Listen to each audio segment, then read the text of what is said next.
A very good morning to each and every one of you who is attending the class.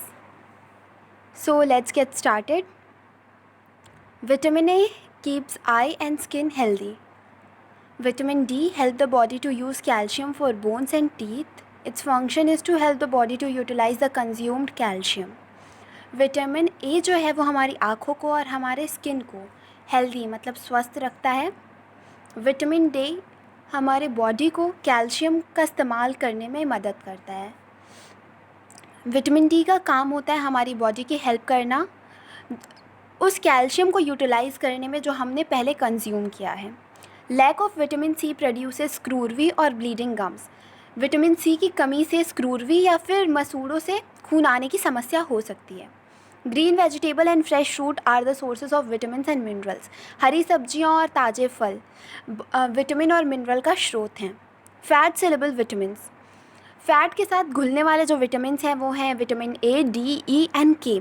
Water soluble vitamin जो हैं वो हैं vitamin B and C. Roughage क्या होता है? Dietary fibres जो होते हैं उन्हें रफेज कहते हैं और रफेज से हमें कोई न्यूट्रिएंट मतलब पोषक तत्व नहीं मिलता है हमारी बॉडी के लिए. Water. Almost 70% of body weight is water. Water is needed by our body for several functions. हमारे शरीर का 70% भाग पानी है. पानी की ज़रूरत होती है कई सारे कार्यों को पूरा करने के लिए. Water helps to transport substance inside our body. पानी की सहायता से हमारे शरीर में मौजूद जो भी पदार्थ होते हैं वो एक जगह से दूसरी जगह जा पाते हैं. Water help our body to absorb nutrient from food. जो पानी है वो हमारे शरीर की सहायता करता है पोषक तत्वों को सोखने में.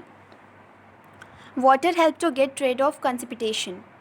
पानी की वजह से कंस्टिपेशन से छुटकारा पाया जा सकता है. Water help to regulate our body temperature. पानी की वजह से हमारे बॉडी का जो टेम्परेचर है वो मेंटेन रहता है मतलब जितना होना चाहिए उतना रहता है. Water is needed for various chemical reactions that take place inside body during digestion, excretion, etc.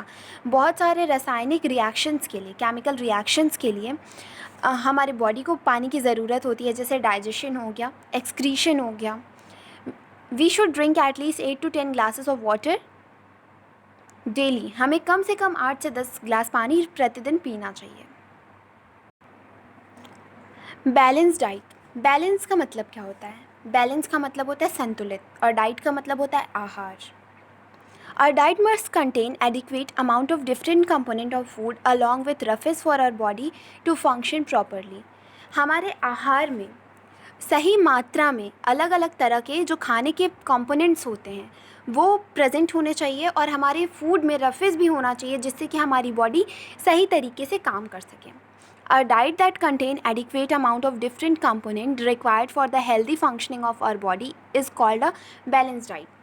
वो आहार जिसमें सारी चीज़ें मतलब जितने भी कंपोनेंट्स हैं carbohydrate, protein, fat, vitamin, mineral, roughage वो सही क्वांटिटी में प्रेजेंट हो जितना हमारे शरीर के द्वारा उनकी ज़रूरत हो जिससे कि हमारा शरीर सही तरीके से काम कर सके उसे ही बैलेंस डाइट कहते हैं.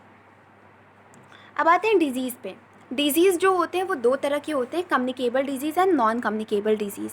कम्युनिकेबल डिज़ीज़ वो डिज़ीज़ होते हैं जो एक पर्सन से दूसरे पर्सन तक आसानी से ट्रांसमिट हो सकते हैं. मींस अगर किसी को सर्दी जुकाम हुआ है और वो स्नीज़ करता है मतलब छींकता है तो अगला जो इंसान है जो उसके कांटेक्ट में रहेगा उसे भी सर्दी जुकाम आसानी से हो सकता है. ऐसे जो डिज़ीज़ है उन्हें कम्युनिकेबल डिज़ीज़ कहते हैं. और नॉन कम्युनिकेबल डिज़ीज़ वो डिज़ीज़ होते हैं जो किसी भी इंसान से दूसरे इंसान में पास नहीं हो सकते. मींस आगे नहीं जा सकते हैं. जैसे स्टमक एक है, अगर मुझे स्टमक एक हो रहा है तो वो स्टमक एक मुझे ही होगा, मेरी वजह से किसी और को स्टमक एक नहीं होगा. ऐसे जो डिज़ीज़ होते हैं उन्हें नॉन कम्युनिकेबल डिज़ीज़ कहते हैं. The disease that are caused by deficiency of essential nutrient are called deficiency disease. ऐसे जो रोग होते हैं जो किसी न्यूट्रिएंट की कमी से होते हैं उन्हें डिफिशियंसी डिजीज़ कहते हैं.